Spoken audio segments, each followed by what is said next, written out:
안녕하십니까? 오늘도 부처님의 지혜로운 가르침을 함께 나누고자 합니다.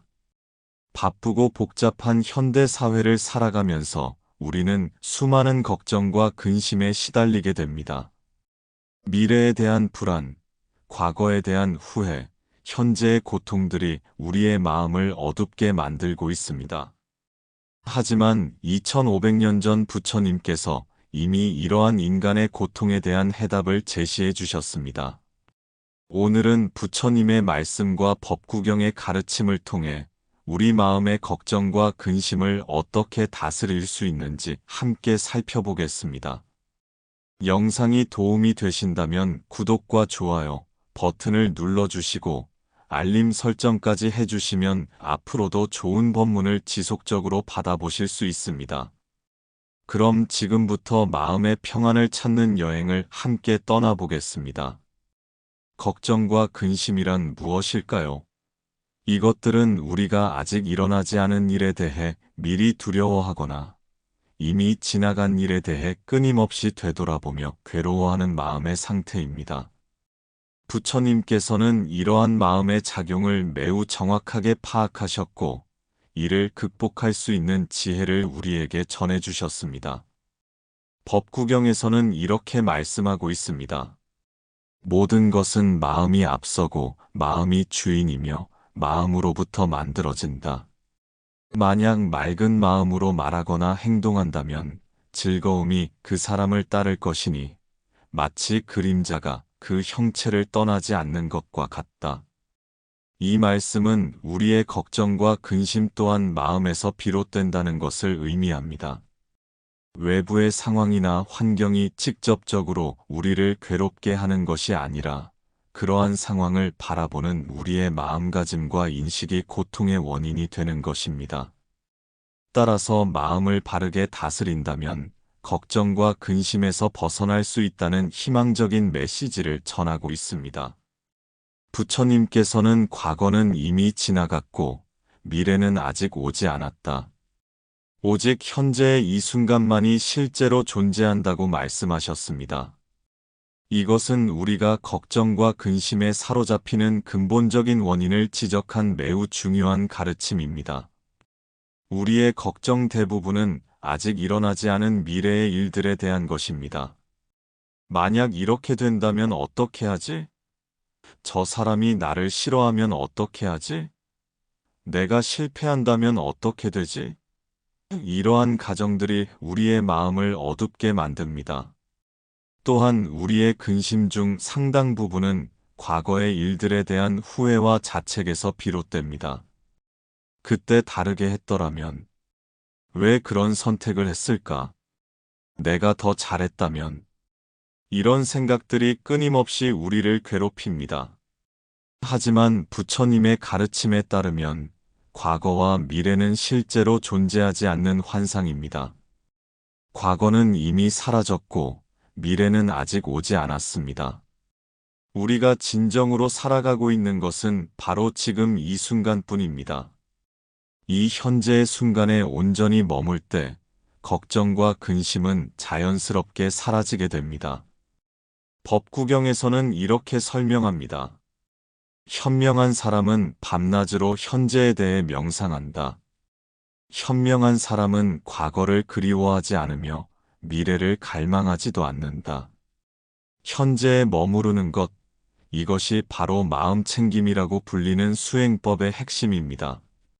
우리가 지금 이 순간 숨을 쉬고 있다는 사실을 알아차리고 지금 이 순간 우리의 몸이 여기에 있다는 것을 느끼고 지금 이 순간 일어나고 있는 감정과 생각들을 판단하지 말고 그저 관찰하는 것입니다. 부처님께서는 또한 모든 고통의 원인은 집착에서 비롯된다고 말씀하셨습니다. 우리가 어떤 것에 집착하고 매달릴 때 그것을 잃을지도 모른다는 두려움이 생깁니다. 우리가 어떤 상황이 특정한 방식으로 되기를 바랄 때 그렇게 되지 않을까봐 걱정하게 됩니다. 예를 들어 우리가 건강에 지나치게 집착하면 병에 걸릴 것에 대한 걱정이 끊이지 않습니다. 돈에 집착하면 가난해질 것에 대한 두려움에 시달립니다. 타인의 인정에 집착하면 미움받을 것에 대한 불안에 휩싸입니다. 법구경에서는 이를 다음과 같이 표현합니다. 애착으로부터 두려움이 생겨나고 애착으로부터 근심이 생겨난다. 애착이 없는 사람에게는 두려움이 없으니 어찌 근심이 있겠는가? 그렇다면 집착을 놓는다는 것은 무엇을 포기하라는 의미일까요? 그렇지 않습니다. 부처님께서 말씀하신 집착을 놓는다는 것은 결과에 대한 강박적인 애착을 놓는다는 의미입니다. 우리는 여전히 최선을 다해야 하지만 그 결과가 우리의 뜻대로 되지 않더라도 평정심을 유지할 수 있어야 합니다. 이것을 부처님께서는 인연법이라는 가르침으로 설명해 주셨습니다. 모든 일은 수많은 조건과 인연이 만나서 일어나는 것이지 우리의 의지와 노력만으로 모든 것을 통제할 수 있는 것은 아닙니다. 따라서 우리가 할 수 있는 최선을 다한 후에는 결과를 자연에 맡기고 받아들이는 지혜가 필요합니다. 부처님께서는 고통을 피하려고 하면 할수록 더 큰 고통이 따라온다고 말씀하셨습니다. 이것은 매우 역설적으로 들릴 수 있지만 깊이 생각해보면 우리의 경험과 정확히 일치합니다. 우리가 걱정을 없애려고 애쓸수록 더 많은 걱정이 생겨납니다. 불안을 피하려고 할수록 더 불안해집니다. 이것은 마치 진흙탕에서 발버둥 칠수록 더 깊이 빠지는 것과 같습니다. 법구경에서는 이렇게 말합니다. 모든 형성된 것들은 무상하다. 부지런히 정진하라. 이 말씀은 우리에게 변화의 법칙을 일깨워줍니다. 좋은 일도 영원하지 않고 나쁜 일도 영원하지 않습니다. 우리가 지금 겪고 있는 고통도, 걱정도, 근심도 모두 변화하는 것들입니다. 이러한 무상함을 이해할 때 우리는 현재의 어려움에 너무 깊이 빠지지 않을 수 있습니다. 이것도 지나갈 것이다라는 지혜로운 관점을 가질 수 있게 됩니다. 동시에 좋은 순간들도 영원하지 않다는 것을 알기 때문에 현재의 행복과 기쁨을 더욱 소중히 여길 수 있게 됩니다. 부처님께서는 또한 자비심을 기르는 것이 걱정과 근심을 다스리는 중요한 방법이라고 가르치셨습니다. 자비심이란 자신과 다른 모든 생명체들이 고통에서 벗어나 행복하기를 바라는 마음입니다. 우리가 자기 자신만을 생각할 때 작은 문제들도 크게 느껴집니다. 하지만 시야를 넓혀 다른 사람들의 고통을 생각해 보면 우리의 문제들이 상대적으로 작게 느껴질 수 있습니다. 더 나아가 다른 사람들을 돕고 위로하는 활동에 참여할 때 우리 자신의 걱정과 근심도 자연스럽게 줄어들게 됩니다. 법구경에서는 미움은 미움으로써 끝나지 않는다. 오직 사랑으로서만 끝난다. 이것은 영원한 법칙이다라고 말합니다. 마찬가지로 걱정과 근심도 더 많은 걱정과 근심으로는 해결되지 않습니다. 오직 자비와 사랑의 마음으로만 진정한 평안을 얻을 수 있습니다. 자비심을 기르는 구체적인 방법 중 하나는 명상입니다. 조용한 곳에 앉아 먼저 자기 자신에게 내가 행복하기를, 내가 평안하기를, 내가 고통에서 벗어나기를 하고 진심으로 기원합니다. 그 다음 가족, 친구, 심지어 우리를 힘들게 하는 사람들에게까지 같은 마음을 보냅니다. 이러한 수행을 지속하면 우리의 마음이 점점 더 넓어지고 따뜻해집니다. 자기 중심적인 걱정과 근심에서 벗어나 더 큰 관점에서 삶을 바라볼 수 있게 됩니다. 부처님의 가르침 중에는 팔정도라는 중요한 수행법이 있습니다. 이는 걱정과 근심에서 벗어나 진정한 행복에 이르는 8가지 올바른 길을 말합니다. 정견, 정사, 정어, 정업, 정명, 정정진, 정념, 정정이 그것입니다. 이 중에서도 특히 걱정과 근심과 관련이 깊은 것은 정견과 정념입니다. 정견이란 사물을 있는 그대로 보는 올바른 견해를 의미합니다.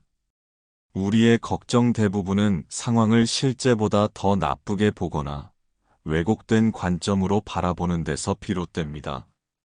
예를 들어, 누군가가 우리에게 차갑게 대했을 때 저 사람이 나를 싫어하는구나라고 단정해버립니다. 하지만 실제로는 그 사람이 개인적인 어려움을 겪고 있어서 그랬을 수도 있습니다. 우리는 제한된 정보를 가지고 성급한 판단을 내리는 경우가 많습니다. 정견을 기르기 위해서는 나는 정말 모든 것을 알고 있는가? 라고 자문해 봐야 합니다. 내가 걱정하고 있는 일이 정말 일어날까? 설사 그런 일이 일어난다 해도 내가 생각하는 만큼 끔찍할까? 이런 질문들을 통해 우리는 더 객관적이고 균형 잡힌 시각을 가질 수 있습니다. 정념은 현재 순간에 온전히 깨어있는 마음 챙김을 의미합니다. 앞서 말씀드린 것처럼 걱정과 근심은 대부분 과거나 미래에 마음이 빠져 있을 때 생겨납니다. 현재에 충실할 때 이러한 고통들은 자연스럽게 사라집니다. 부처님께서는 호흡에 대한 마음 챙김을 특히 강조하셨습니다. 숨을 들이쉬고 내쉬는 것을 알아차리는 것만으로도 우리는 현재 순간으로 돌아올 수 있습니다. 걱정과 근심에 휩싸일 때마다 잠시 멈춰서 깊게 숨을 쉬어 보시기 바랍니다. 숨을 들이쉬면서 지금 이 순간 나는 안전하다고 생각하고 숨을 내쉬면서 모든 걱정을 내려놓는다고 생각해 보세요. 법구경에서는 건강이 최고의 이익이며 만족이 최고의 재산이고 신뢰가 최고의 친척이며 열반이 최고의 행복이다라고 말합니다. 이 말씀에서 특히 주목할 부분은 만족이 최고의 재산이라는 표현입니다. 우리의 많은 걱정과 근심은 현재 가지고 있는 것에 만족하지 못하고 더 많은 것을 원하는 욕심에서 비롯됩니다. 더 많은 돈, 더 높은 지위, 더 나은 외모, 더 좋은 관계 등을 원하면서 현재의 부족함에 초점을 맞춥니다. 하지만 부처님께서는 진정한 부는 외부의 것들이 아니라 내면의 만족에서 온다고 가르치셨습니다. 현재 가지고 있는 것들에 감사하고 만족할 줄 아는 사람은 세상에서 가장 부유한 사람입니다. 감사하는 마음을 기르는 것은 걱정과 근심을 다스리는 매우 효과적인 방법입니다. 매일 잠자리에 들기 전에 그날 있었던 좋은 일들, 감사할 일들을 3가지씩 떠올려 보세요. 아주 작은 것이라도 괜찮습니다. 맛있는 식사, 따뜻한 햇살, 친구의 안부 인사 등 평범한 일상 속에서도 감사할 거리는 무수히 많습니다. 부처님께서는 또한 원한을 품지 말라고 가르치셨습니다. 다른 사람에 대한 분노와 원한은 우리 자신을 가장 괴롭히는 독입니다. 누군가가 우리에게 상처를 주었을 때 그 일을 계속 되새기며 분노하는 것은 그 사람이 아닌 우리 자신을 해치는 일입니다. 법구경에서는 분노를 품고 사는 것은 뜨거운 숯을 손에 쥐고 다른 사람에게 던지려고 하는 것과 같다. 결국 자신의 손만 탄다고 비유합니다. 용서한다는 것은 상대방의 잘못을 인정하거나 정당화하는 것이 아닙니다. 용서는 우리 자신을 분노와 원한의 감옥에서 해방시키는 행위입니다. 상대방을 위해서가 아니라 우리 자신의 평안을 위해서 용서하는 것입니다. 용서하기 어려울 때는 그 사람도 고통받고 있는 존재라는 것을 생각해 보세요. 행복하고 만족한 사람은 다른 사람에게 상처를 주지 않습니다. 누군가가 우리에게 해를 끼쳤다면 그 사람의 마음도 아프고 어두웠을 것입니다. 이렇게 생각하면 분노보다는 연민의 마음이 생길 수 있습니다. 부처님께서 말씀하신 중도의 원리도 걱정과 근심을 다스리는데 중요한 지혜를 제공합니다. 중도란 극단을 피하고 균형 잡힌 삶을 살아가는 것을 의미합니다. 우리는 때로 걱정을 완전히 없애려고 노력하거나 반대로 걱정에 완전히 빠져서 헤어나오지 못하기도 합니다. 하지만 중도의 관점에서 보면 적절한 수준의 주의와 경계심은 필요하지만 과도한 걱정은 도움이 되지 않습니다. 예를 들어 건강을 위해 적당히 주의하는 것은 좋지만 건강에 대한 지나친 걱정으로 스트레스를 받는 것은 오히려 건강에 해롭습니다. 미래를 어느 정도 계획하는 것은 현명하지만 미래에 대한 과도한 염려로 현재를 놓치는 것은 바람직하지 않습니다. 법구경에서는 현명한 사람은 과하지도 부족하지도 않은 길을 간다고 말합니다. 이러한 중도의 지혜를 생활에 적용할 때 우리는 더 편안하고 평화로운 마음을 유지할 수 있습니다. 부처님께서는 모든 존재는 행복을 원하고 고통을 피하고 싶어 한다고 말씀하셨습니다. 이것은 너무나 당연한 사실처럼 들리지만 깊이 생각해보면 매우 중요한 통찰입니다. 우리가 걱정하고 근심하는 이유도 결국은 행복해지기 위해서, 고통을 피하기 위해서입니다. 하지만 역설적으로 과도한 걱정과 근심 자체가 우리에게 고통을 가져다 줍니다. 부처님께서는 진정한 행복은 외부 조건에 의존하지 않는 내면의 평화에서 온다고 가르치셨습니다. 날씨가 좋고 나쁜 것, 다른 사람들이 우리를 좋아하고 싫어하는 것, 일이 잘 되고 안 되는 것 등은 우리가 완전히 통제할 수 없는 영역입니다. 하지만 이러한 외부 상황들에 대해 어떻게 반응할지, 어떤 마음가짐을 가질지는 우리가 선택할 수 있습니다. 바로 이 선택의 권한이 우리가 가진 가장 큰 자유이자 힘입니다. 어려운 상황이 닥쳤을 때 왜 나에게 이런 일이 일어나는가? 라고 원망하는 대신 이 상황에서 내가 배울 수 있는 것은 무엇인가? 이 경험을 통해 내가 어떻게 성장할 수 있을까? 라고 질문해 보세요. 관점을 바꾸는 것만으로도 같은 상황이 전혀 다르게 느껴질 수 있습니다. 법구경에서는 자신을 정복하는 것이 다른 1000명을 정복하는 것보다 훨씬 위대하다고 말합니다. 자신을 정복한다는 것은 자신의 감정과 생각을 통제할 수 있게 되는 것을 의미합니다. 이것이 바로 명상 수행의 목적입니다. 명상을 통해 우리는 생각과 감정을 객관적으로 관찰하는 능력을 기릅니다. 걱정이나 근심이 일어날 때 그것에 휘둘리는 것이 아니라, 지금 걱정하는 생각이 일어나고 있구나 하고 알아차릴 수 있게 됩니다. 이렇게 관찰자의 입장이 되면 감정과 생각에 덜 매이게 됩니다.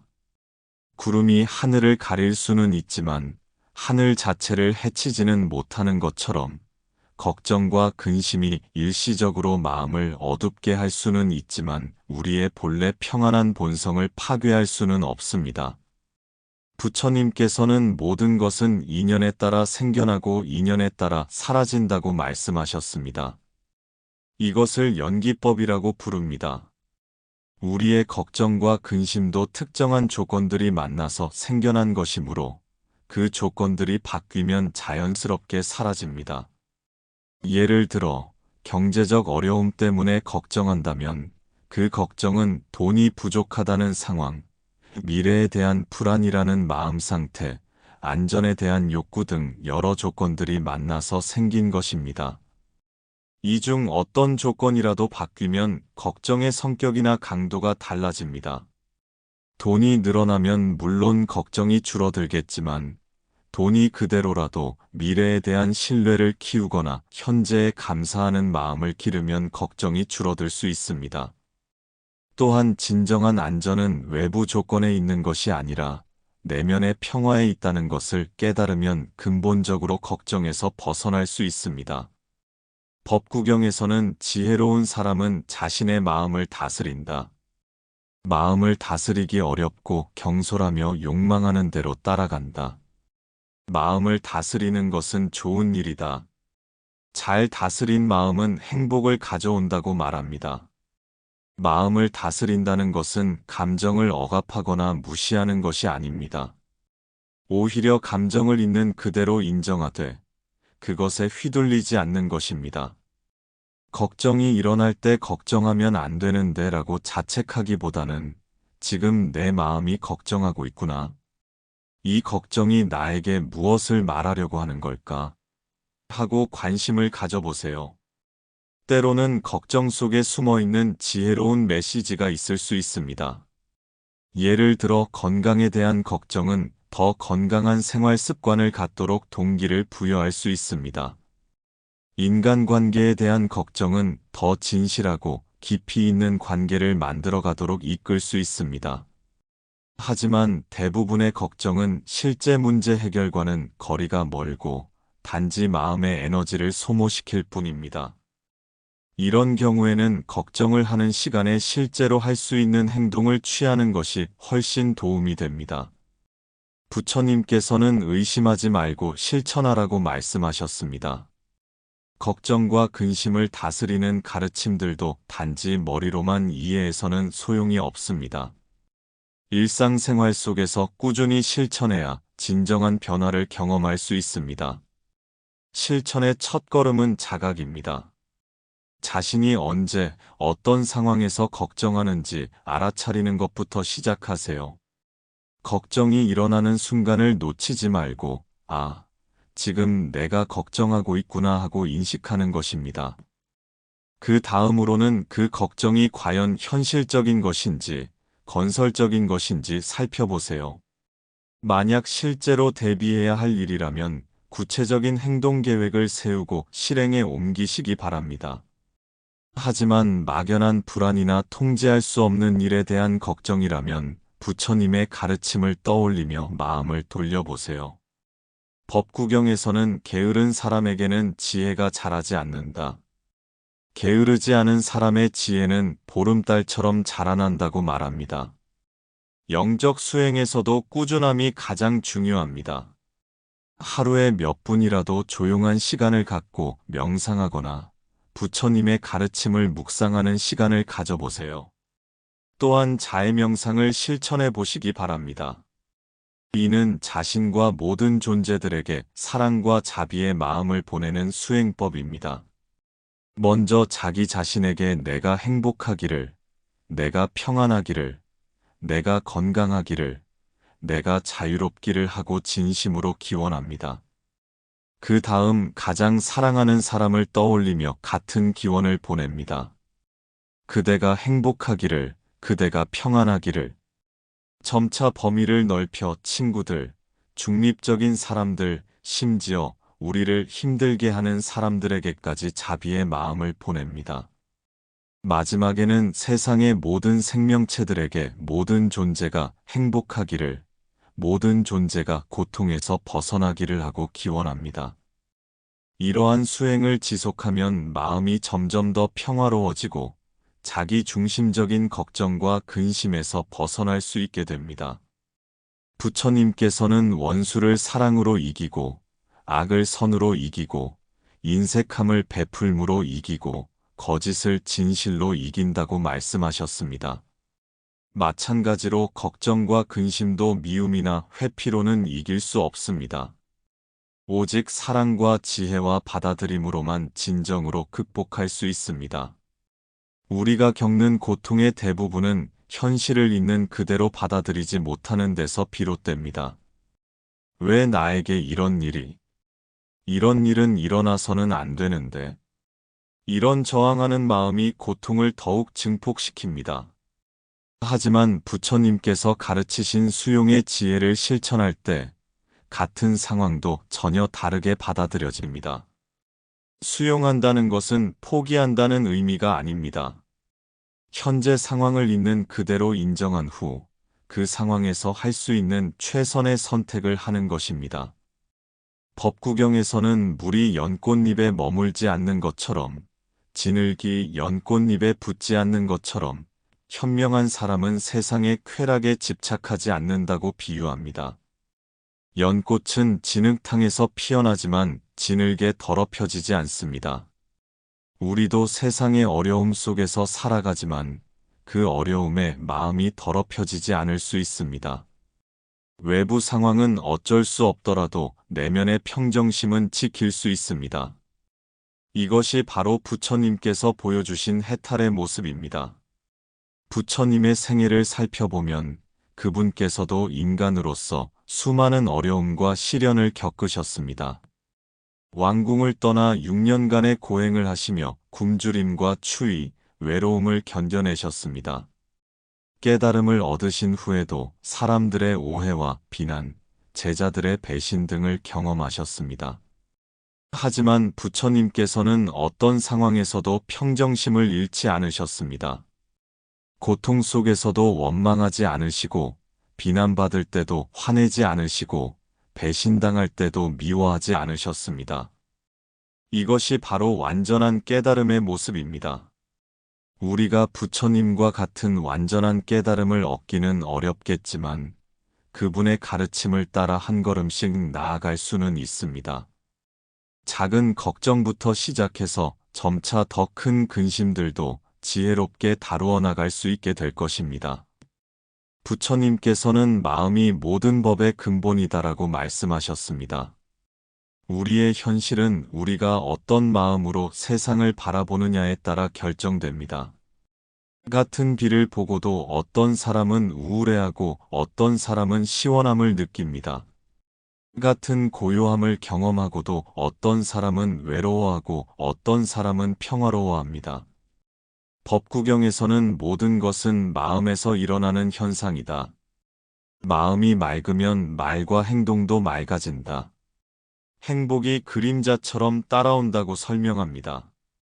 따라서 외부 조건을 바꾸려고 애쓰기보다는 마음을 바꾸는 것이 훨씬 효과적이고 근본적인 해결책입니다. 이를 위해서는 일상 속에서 꾸준한 마음 수행이 필요합니다.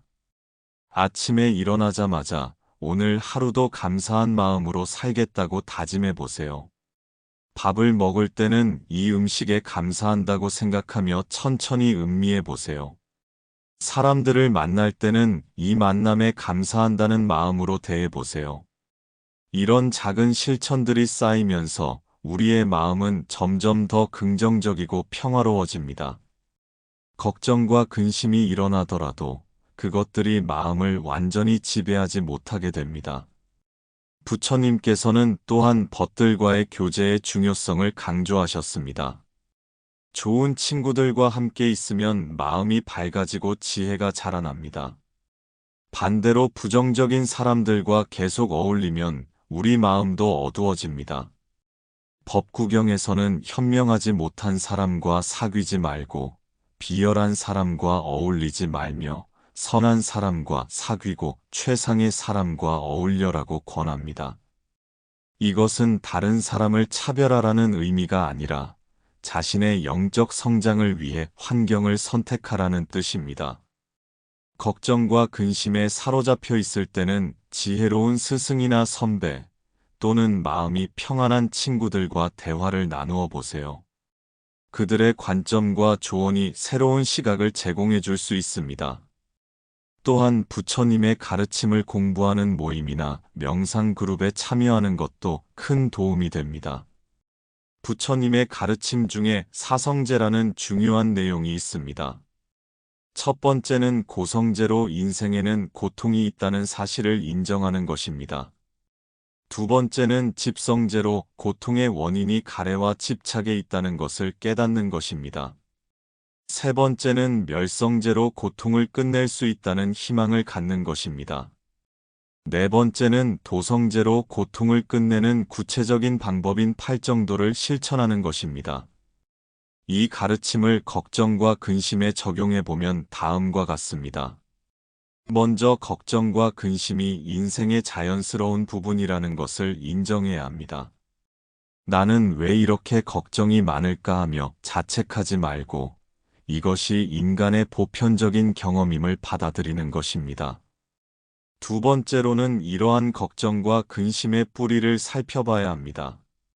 대부분 미래에 대한 과도한 집착이나 과거에 대한 후회, 현재 상황을 통제하려는 욕망에서 비롯됩니다. 세 번째로는 이러한 고통에서 벗어날 수 있다는 확신을 가져야 합니다. 부처님을 비롯해 수많은 성인들이 이미 그 길을 보여주셨고, 우리도 충분히 그 경지에 도달할 수 있습니다. 마지막으로는 구체적인 수행법을 꾸준히 실천해야 합니다.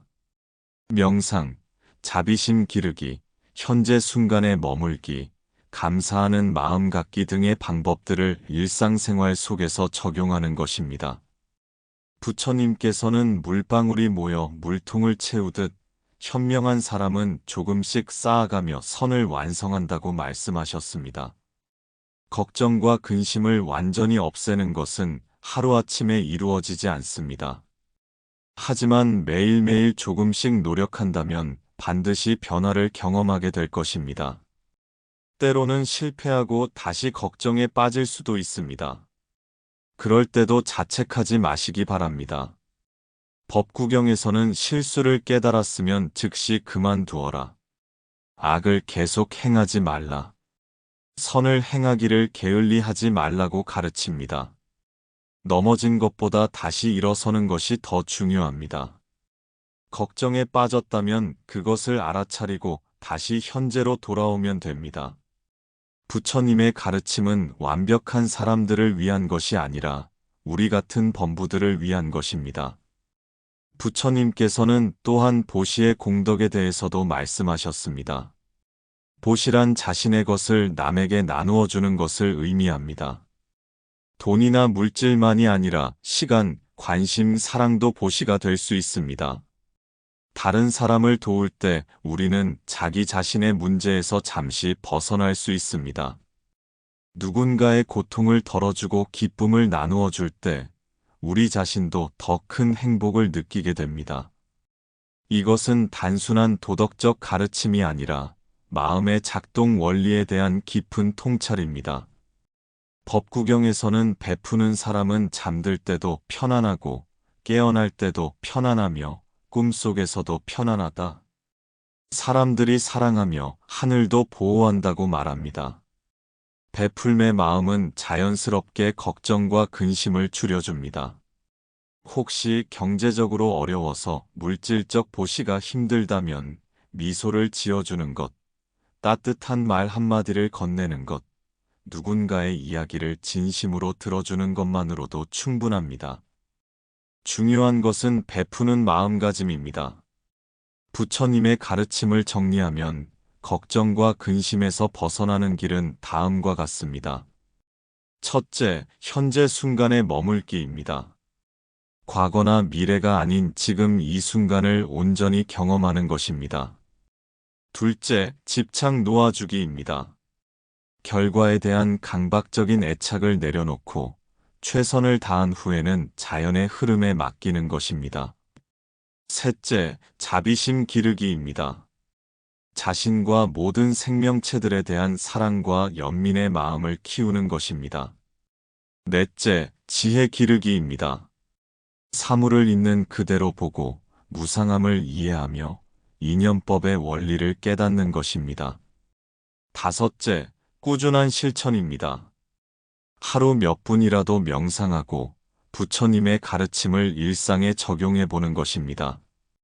이러한 가르침들은 2500년이 지난 지금도 여전히 유효합니다. 부처님께서 경험하신 인간의 고통과 해탈의 길은 시대를 초월한 보편적 진리이기 때문입니다. 마지막으로 법구경의 한 구절을 함께 새겨보겠습니다. 건강이 최고의 이익이요. 만족이 최고의 재산이며 믿음이 최고의 인연이요. 열반이 최고의 행복이다. 진정한 건강은 단순히 몸의 건강만이 아니라 마음의 건강을 포함합니다. 걱정과 근심에 시달리지 않는 평안한 마음이야말로 최고의 건강입니다.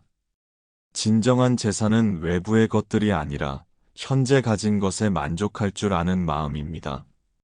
감사하고 만족하는 마음을 가진 사람은 세상에서 가장 부유한 사람입니다. 진정한 인연은 서로를 신뢰하고 의지할 수 있는 관계입니다.